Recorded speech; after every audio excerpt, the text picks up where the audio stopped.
Aujourd'hui, nous voulons accueillir la parole de Dieu dans cette première lecture de ce jour, dans le livre des Actes des Apôtres. En ces jours-là, comme les apôtres étaient en train de comparaître devant le Conseil suprême, intervint un pharisien nommé Gamaliel, docteur de la loi, qui était honoré par tout le peuple. Il ordonna de les faire sortir un instant, puis il dit « Vous, Israélites, prenez garde à ce que vous allez faire à ces gens-là. Il y a un certain temps se leva Teudas, qui prétendait être quelqu'un et à qui se rallièrent 400 hommes environ. Il a été supprimé et tous ses partisans ont été mis en déroute et réduits à rien.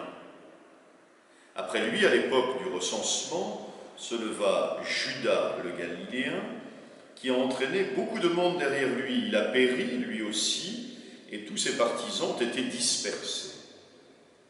Eh bien, dans la circonstance présente, je vous le dis, ne vous occupez plus de ces gens-là, laissez-les. En effet, si leur résolution ou leur entreprise vient des hommes, elle tombera. Mais si elle vient de Dieu, vous ne pourrez pas les faire tomber. Ne risquez donc pas de vous trouver en guerre contre Dieu. » Les membres du conseil se laissèrent convaincre. Ils rappelèrent alors les apôtres et, après les avoir fait fouetter, ils leur interdirent de parler au nom de Jésus, puis ils les relâchèrent. Quant à eux, quittant le conseil suprême, ils repartaient tout joyeux d'avoir été jugés dignes de subir des humiliations pour le nom de Jésus. Tous les jours au temple et dans leur maison, sans cesse, ils enseignaient et annonçaient la bonne nouvelle, le Christ, c'est Jésus. Ce matin, nous nous trouvons donc devant le témoignage des apôtres, avec ce paradoxe apparent qui se trouve dans une des dernières phrases de ce passage.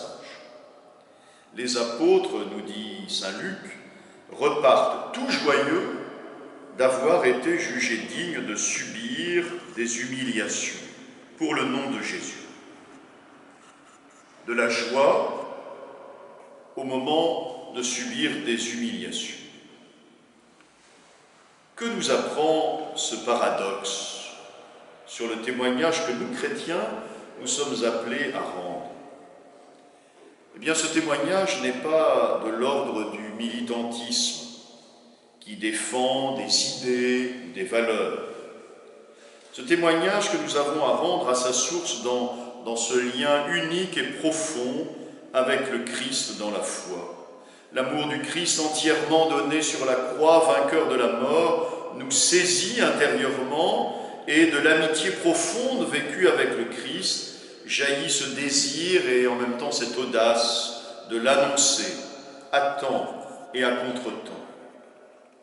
Et le Christ qui nous habite suscite en effet aussi en nous cette liberté intérieure. Et nous ne sommes plus prisonniers, dépendants, esclaves des circonstances, des pressions, des moqueries, des idées à la mode, des jugements. Même dans les moments difficiles demeure au plus profond de nous cette paix et même cette joie. Cette paix et cette joie qui ne sont pas des sentiments humains ou qui sont simplement synonymes d'optimisme. Non, cette paix et cette joie qui sont le fruit de l'Esprit Saint, cet Esprit Saint que nous laissons nous façonner intérieurement. Et alors, nous trouvons là un appel pour nous aujourd'hui. C'est bien dans notre fidélité au Christ, dans notre quotidien, nourri dans la prière, dans la fréquentation de la parole de Dieu, dans la célébration des sacrements, c'est bien dans ce quotidien-là que s'approfondit, jour après jour, notre enracinement dans le Christ. Cet enracinement qui est le seul nécessaire pour tenir et persévérer dans la foi et le témoignage lorsque nous rencontrons l'épreuve dans notre vie. Et bien que ce temps de confinement soit aussi pour chacun d'entre nous ce temps d'enracinement dans le Christ, et nous voulons confier cette intention à la prière de Sainte Thérèse. Nous sommes dans la chapelle de Sainte Thérèse de Lisieux, dans la cathédrale.